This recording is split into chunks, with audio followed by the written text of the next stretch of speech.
Ano naman ginawang bata ka? Lahat ng grado mo bagsak. Hindi ka ba talaga magtitino? Kaya ako nagtatrabaho para mabigyan kita ng magandang buhay. Ano pa? Magandang buhay? Ang sabihin mo, ginagawa ko yan para sa sarili mo. Pa, masagot ka pa.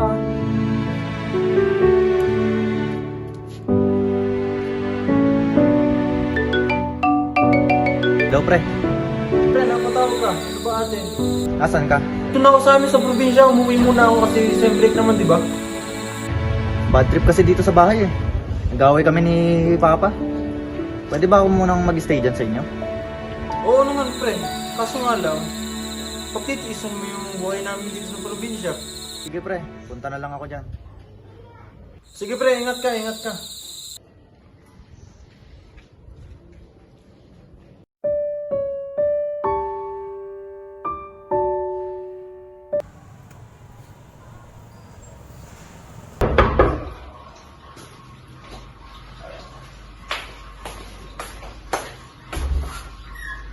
Sino po sila? Kanya po ba si Alex? Ata lang tatawagin ko na. Kuya, may naghahanap sa'yo! Sino?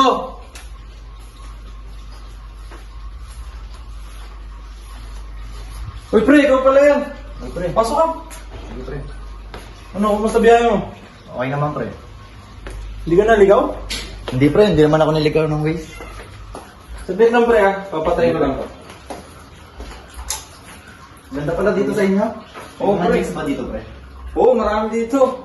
Mag-iingat ka lang, kasi baka nandito yung karma mo. Wala pa yun pre, hindi pa pinapanganak yun. Ano, akin na yung bag mo, dadalhin mo na sa kwarto. Anay, si Gino nga pala. Kaibigan ko galing Manila. Gandang hapon po. Kawalan ka ng Diyos, anak. Nga pala, Nay, dito muna siya tutuloy akong bakasyon pa kami. Gusto daw niyo po kasing makita yung lugar po natin. Okay, sige, sige. Ipasyal mo din. Ipasyal mo dun sa tala. Opo. Yan, maganda yun eh. Makikita mo yun. Sige po. Okay, sige. Sige po, tuloy po muna kami sa may kwarto. Dalhin lang kasi.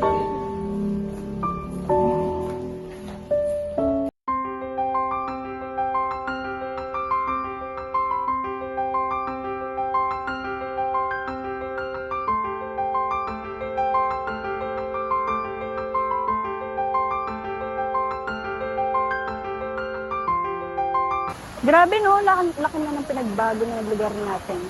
Okay naman. Lalo na pag naging mayor ka. Siyempre, ano pa ba? Painting. Ano mag-sing mamaya? Pwede naman. Hindi ng TV. Bilig na ako.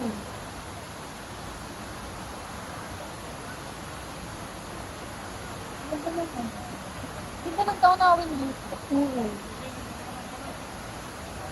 Okay, hindi ko naman pala. Nakapay na kami namin. Ito lang, hindi ko naman sa akin. Kami, kumama na. Ito naman ito sa mga.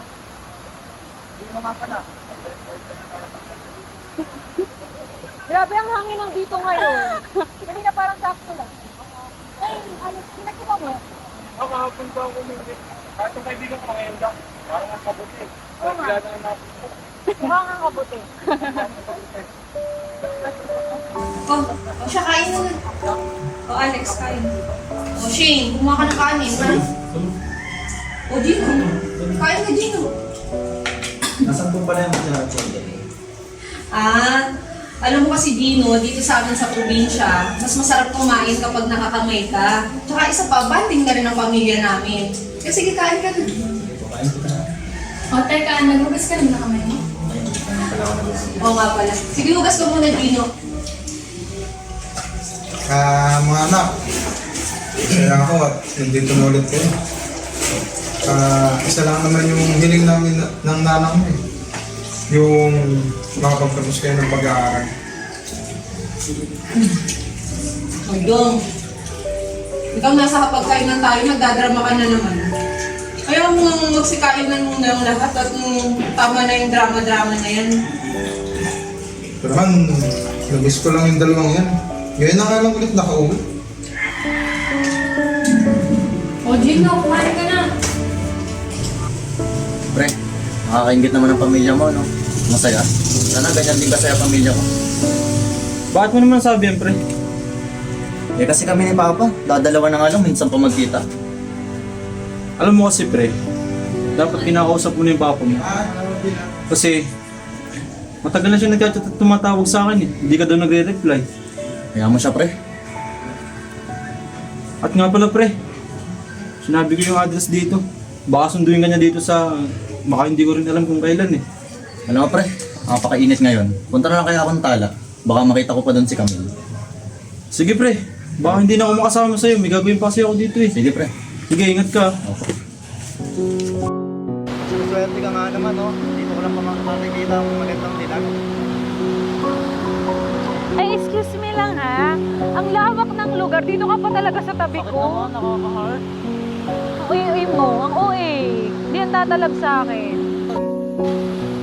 Bakit ka pala nandito? Nasaan sina at Alex?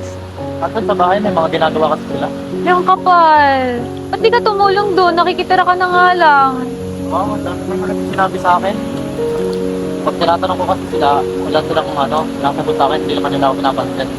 Kaya yun, pumunta na lang ako dito. Tapos si mama naman. Nagtatrabaho. Kaya nawawala na siya ng time sa sarili niya. Trabaho para sa akin. May drama ka din pala dyan sa bandang yan. Ang banda. Sa puso mo. Oo, sakit naman.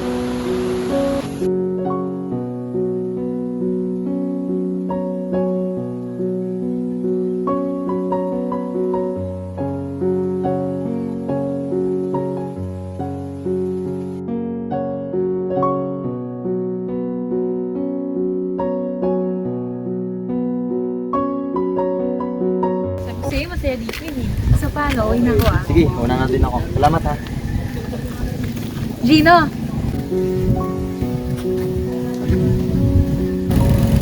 Pagbalik mo sa Manila, huwag mo akong kakalimutan ha. Oo naman. Tatay, si Shane na lang muna ang papasukin mo. Tatrabaho na lang muna ako para makatulong ako sa inyo ni nanay. Kuya, ikaw na lang muna. Kasi graduating ka na, masayang naman. Total, kapag nakagraduate ka na, magkakatrabaho ka na. And kapag nagkatrabaho ka, mas lalaki allowance ko. Ikaw talaga, Jo? Ano naman ba yung sinasabi mo? Wala tayong patitigilin sa dalawa. Kasi di ba nga sinabi ko na sa'yo na isasangla muna natin yung lupang minana ko para walang tumigil sa dalawa. Alam mo, ayaw ko naman na isang na yung lupa na minana mo pa sa mga ninuno mo. Okay lang yun. Para walang tumigil sa dalawa. Gusto ko dire-diretso sila sa pag-aaral nila.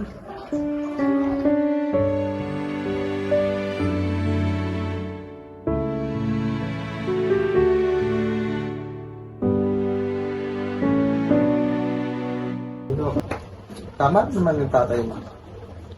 Kaya lang naman siya nagtatrabaho para lang din naman sa'yo. Para sa kanabukasan mo. Sana naman huwag sumamalo mo sa tatay mo. Tingnan mo pamilya namin, di ba?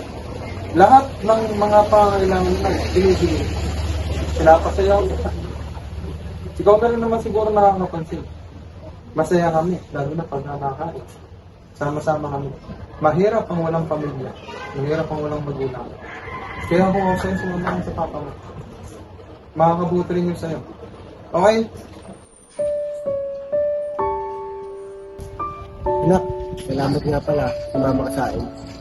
Pasensya ka na kung laging busy si Papa sa trabaho. Para na naman sa iyo eh. Okay lang yun pa. Naintindihan ko naman po.